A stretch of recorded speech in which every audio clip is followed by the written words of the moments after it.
میرے محترم اور معزز مسلمان بھائیوں،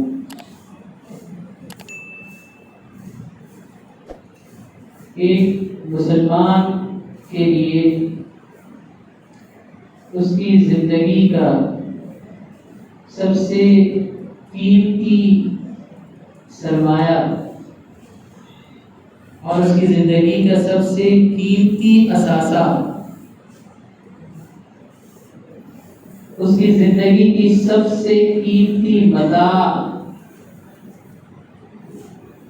اگر مسلمان بصیرت کی آنکھوں سے دیکھے اور سمجھے اور سمجھنے کی کوشش کرے تو اس کا سب سے قیمتی سرمایہ اس کا ایمان ہے۔ ایمان، ایک مسلمان کے پاس جو ایمان کی دولت ہے، وہ ایمان کی دولت اس کا سب سے قیمتی سرمایہ، سب سے قیمتی اثاثہ، سب سے قیمتی متاع ہے۔ اس سے زیادہ قیمتی چیز کسی انسان کے، کسی مسلمان کی نظر میں اور کوئی نہیں ہونی چاہیے، اور اس سے زیادہ قیمتی چیز ایک مسلمان کے لیے اور کوئی نہیں۔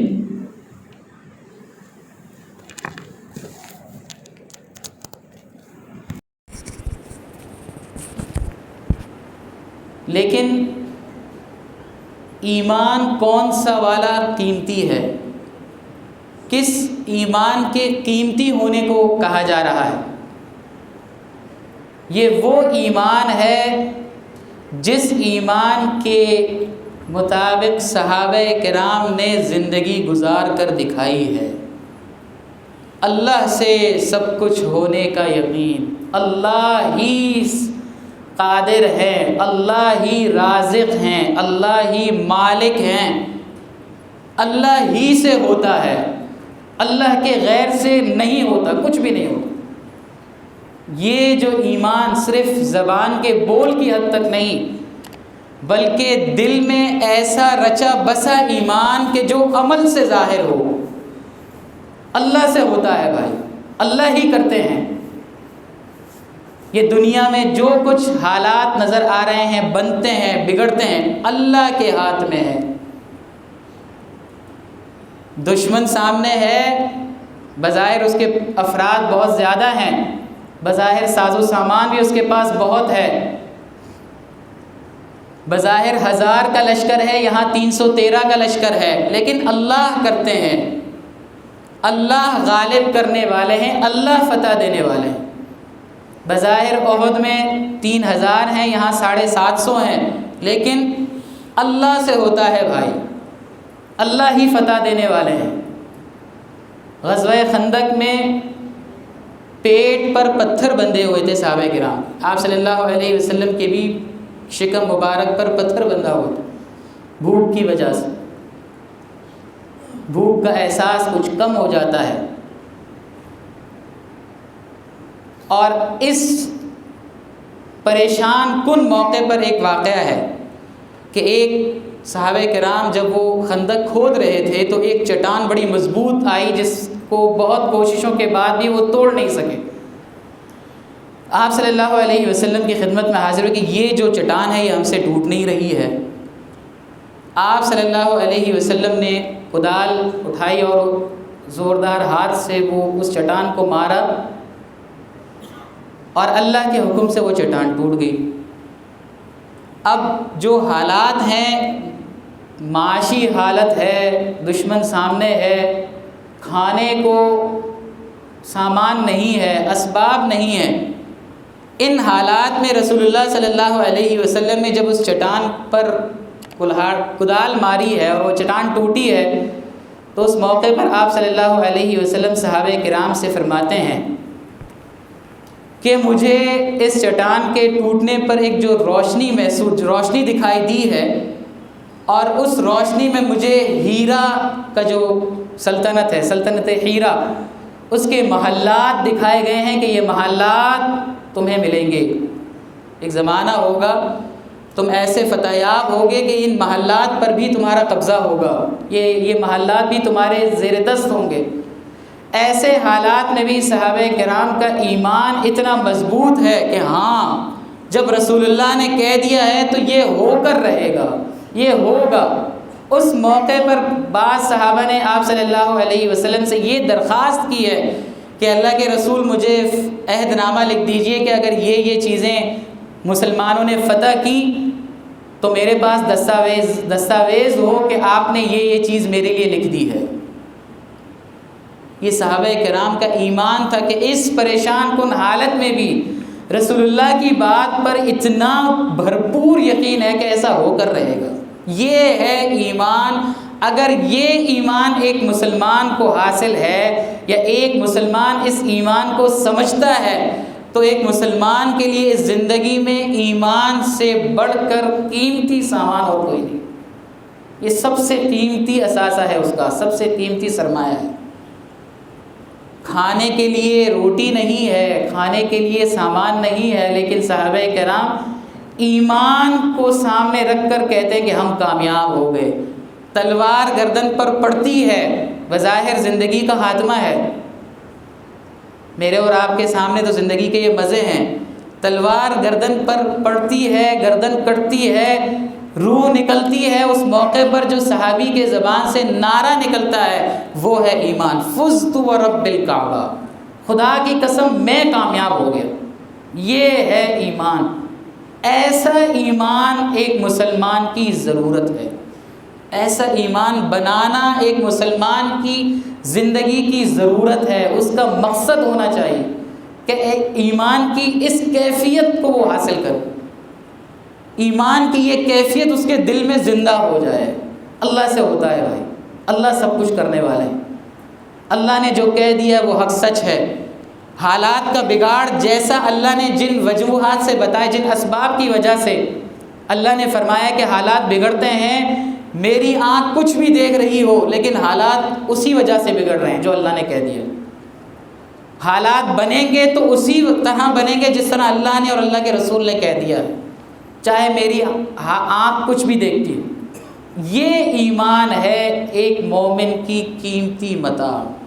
اس ایمان کو سنبھال کر، اس ایمان کو محفوظ کر کے اللہ کے سامنے حاضر ہونا ہے۔ یہ ہونا چاہیے ایک مسلمان کا مقصد کہ یہ قیمتی سرمایہ کہیں کوئی چور ڈاکو لے کر نہ اڑ جائے، کوئی چور اچکا یہ قیمتی دولت نہ چرا لے۔ انسان کی نگاہ میں جس چیز کی قیمت سب سے زیادہ ہوتی ہے وہ اس کی حفاظت بھی اسی طرح کرتا ہے۔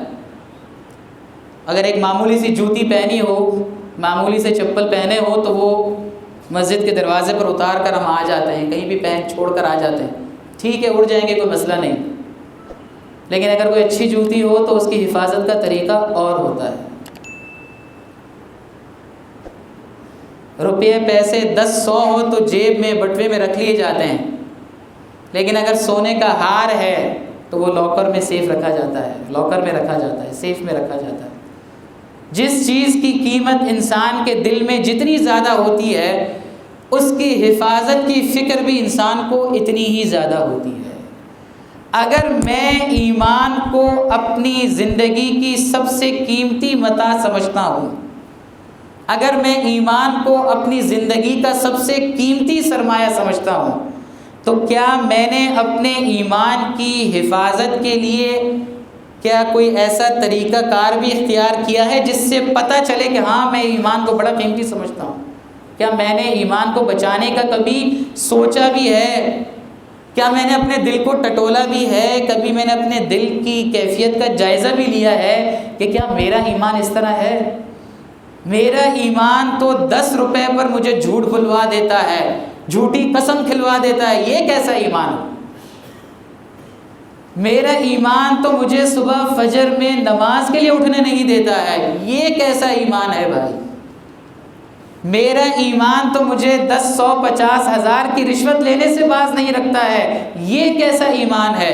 اس ایمان کی اللہ کے ہاں کوئی قیمت نہیں ہے، اس ایمان کی اللہ کے ہاں قیمت نہیں۔ اس ایمان پر اللہ کی طرف سے فتح اور نصرت کے وعدے نہیں ہیں، کامیابی کے وعدے نہیں ہیں کہ کامیابیاں ملیں گی۔ ہاں کل قیامت کے روز اللہ نے جس کے دل میں تھوڑا سا بھی ایمان ہوگا وہ سزا بھگتنے کے بعد اللہ کی طرف سے جنت کا سزاوار ہوگا، یہ اللہ کا قانون ہے۔ لیکن موج مستیاں نہیں ہیں اس ایمان پر، اس ایمان پر سراسر کامیابیوں کے وعدے نہیں ہیں، ایک کچا ایمان ہے۔ اگر خدا نخواستہ علماء نے لکھا ہے کہ جن احادیث میں کچھ علامات کو ایمان کی علامتیں قرار دیا گیا ہے، اگر وہ علامات ایمان کی کسی مسلمان کی زندگی میں نہیں ہیں تو خطرہ یہ ہے کہ کہیں کل موت کے وقت خطرہ یہ ہے کہ موت کے وقت کہیں اس ایمان سے محرومی کا فیصلہ نہ ہو جائے۔ اللہ ہماری حفاظت فرمائے۔ اب میں نے اور آپ نے دیکھنا ہے کہ میرا اور آپ کے ایمان کی سطح کیا ہے، میرا اور آپ کے ایمان کی کیفیت کیا ہے، اس ایمان میں جو کمزوری ہے اس کو بنانا کیسے ہے، اس کو سنوارنا کیسے ہے، اس میں قوت کیسے پیدا کرنی ہے، اس کا بھی اللہ نے ہمیں طریقہ ارشاد فرمایا ہے۔ یا ایھا الذین آمنوا اتقوا اللہ وکونوا مع الصادقین، یا ایھا الذین آمنوا اتقوا اللہ وکونوا مع الصادقین، اے ایمان والوں تقوی اختیار کرو۔ تقوی سیدھا سادہ مفہوم تقوی کا کیا ہے؟ اللہ سے بے پناہ محبت اور اللہ سے بے پناہ خشیت، دونوں چیزیں۔ اللہ سے بے پناہ محبت، جس محبت کی وجہ سے اللہ کا کوئی حکم چھوٹ نہ جائے، ایک طرف محبت بے پناہ اور دوسری طرف اللہ کا بے پناہ خوف۔ کیسا خوف؟ جو خوف اللہ کی نافرمانی سے ہاتھ روک دے، پیر روک دے، زبان روک دے، آنکھ روک دے، کان روک دے، یہ اللہ کی بے پناہ محبت اور اللہ کا بے پناہ خوف، یہ ہے تقوی، یہ ہے تقوی۔ ترجمہ کیا جاتا ہے نا اللہ تعالیٰ سے ڈرنا، اللہ تعالیٰ سے ڈرنا، تو ایک تو ڈر شیر سے بھی ہوتا ہے، ایک تو ڈر کسی موذی چیز سے بھی ہوتا ہے۔ اس کو میں نے آسان الفاظ میں علماء نے جو لکھا ہے وہ ترجمانی کر دی، اس کو وہ آپ کے سامنے عرض کر دیا۔ اللہ سے بے پناہ محبت، جس محبت کی وجہ سے اللہ کا کوئی حکم ٹوٹنے نہ پائے، اور اللہ سے بے پناہ خوف، جس خوف کے ہوتے ہوئے اللہ کی نافرمانی کرنا مشکل ہو جائے، یہ ہے تقوی۔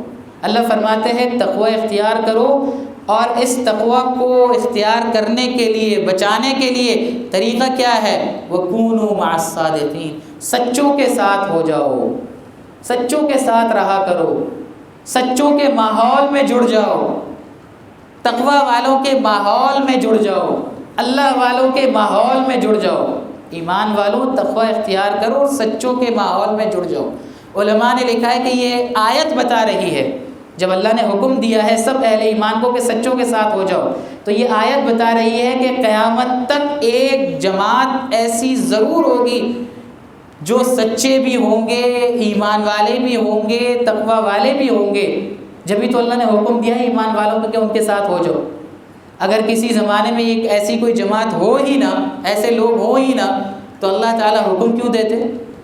اللہ نے حکم دیا ہے سچوں کے ساتھ ہو جاؤ، یعنی سچوں کی ایک جماعت ہر دور میں قیامت کی صبح تک موجود رہے گی۔ میرا اور آپ کا کام یہ ہے کہ ہم ان سچوں کو تلاش کر کے ان کے ساتھ جڑ جائیں، ان کے ماحول اختیار کر لیں، ان کے ماحول میں جڑ جائیں۔ ماحول انسان کو بناتا بھی ہے، بگاڑتا بھی، ماحول سے انسان بنتا بھی ہے، بگڑتا بھی ہے، انسان کا مزاج ہے۔ بلکہ اللہ نے دنیا میں چیزوں کا مزاج بھی یہ رکھا ہے کہ جو چیز کسی دوسری چیز کے آس پاس رہتی ہے اس کا رنگ لیتی ہے، پکڑتی ہے رنگ۔ شیخ سعدی نے شعر لکھا ہے، اس کا مفہوم میں عرض کرتا ہوں۔ وہ فرماتے ہیں کہ ایک حمام میں گیا، حمام میں میں نے مٹی کا ایک ڈھیلا اٹھایا، حمام میں جہاں پر نہاتے ہیں، کچے حمام میں مٹی کا ایک ڈھیر میں نے اٹھایا، اس سے خوشبو آ رہی تھی۔ میں نے اس سے پوچھا تو مشک ہے یا عنبر ہے؟ اس نے کہا نہ میں مشک ہوں نہ میں عنبر ہوں۔ مٹی کے اس ڈھیر نے کہا نہ میں مشک ہوں نہ میں عنبر ہوں، لیکن میں نے کچھ عرصے سے ان پھولوں کی صحبت اختیار کی ہوئی ہے، ان کے ساتھ میں جڑا رہا ہوں، حمام میں خوشبوئیں استعمال ہوتی ہیں تو میں ان کی صحبت میں رہا ہوں، اس صحبت میں رہنے کی وجہ سے میرے اندر بھی یہ خوشبو پیدا ہو گئی ہے۔ مشک کی دکان سے گزریں خوشبو بھی آتی ہے، اور تھوڑی دیر اس دکان میں بیٹھیں تو کپڑوں میں مہک بھی آتی ہے، بھٹی کے پاس سے گزرتے ہیں بو بھی آتی ہے، کچھ دیر بیٹھیں تو کپڑا جل بھی جاتا ہے۔ ماحول انسان کو بناتا ہے، ماحول انسان کو بگاڑتا ہے۔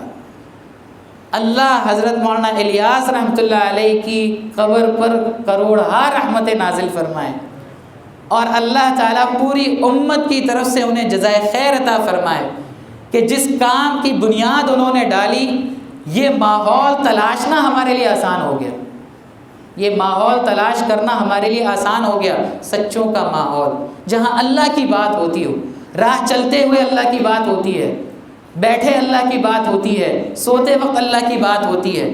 آپ حضرات کے علم میں ہوگا اجتماع ہو رہا ہے تبلیغی جماعت کا، یہ کسی فرقے سے وابستہ نہیں، یہ کسی خاص مسلک کی جماعت نہیں، یہ ایمان کی محنت ہے اپنے اوپر اور اپنے مسلمان بھائیوں پر۔ ابھی کافروں کی بات تو بہت دور ہے، اپنے ایمان کی فکر اور اپنے ساتھ اہل ایمان کی فکر کہ ان کا ایمان بن جائے، اپنا ایمان بن جائے، وہ ایمان جو ایمان اللہ کے ہاں مطلوب ہے، وہ ایمان جس پر اللہ کی طرف سے کامیابی کا وعدہ ہے، وہ ایمان جو یقیناً قیمتی سرمایہ ہے، ہمارے جیسا کمزور ایمان نہیں۔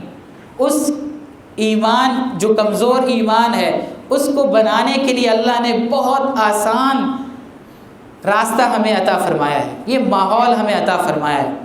ہمارے پنڈی اسلام آباد کے لیے جو اجتماع آ رہا ہے، آج عصر سے شروع ہو رہا ہے اجتماع، اور اتوار کی صبح اس کی دعا ہو، بہت سے حضرات کے علم میں بھی ہوگا، جن کے علم میں نہیں ان کے لیے میں عرض کرتا ہوں۔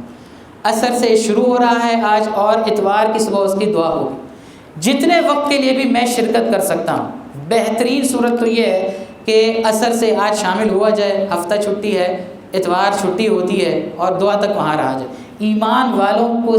ایمان والوں کی کیفیت دیکھی جائے، ایمان والوں کا ماحول اختیار کیا جائے، وہ ماحول اختیار کیا جائے جہاں کھڑے بیٹھے اٹھے لیٹے ہر وقت اللہ کی بات ہو رہی ہے، اللہ سے ہوتا ہے بھائی، دنیا کے نقشوں سے نہیں ہوتا ہے۔ جب یہ بات کان میں بار بار پڑے گی، یہ بات کان میں بار بار پڑے گی کہ اللہ سے ہوتا ہے، اللہ کے غیر سے نہیں ہوتا ہے، اور آپ صلی اللہ علیہ وسلم جو دین لائے ہیں اسی میں میری یہ کامیابی ہے، ساری انسانیت کی کامیابی ہے، صرف مسلمانوں کی نہیں، ساری انسانیت کی کامیابی اسی میں ہے۔ جب یہ بول بار بار کان میں پڑیں گے اور جب یہ بول بار بار زبان سے ادا ہوں گے تو انشاءاللہ اس بول کے سننے سے اور ان کے کہنے سے دل پر ایمان کی ضرب ضرور لگے، دل میں جو ایک کمزور ایمان ہے اس میں قوت ضرور پیدا ہوگی۔ تو اللہ تعالیٰ مجھے اور آپ کو ان باتوں پر کہنے سننے سے زیادہ عمل کرنے والا بنائے۔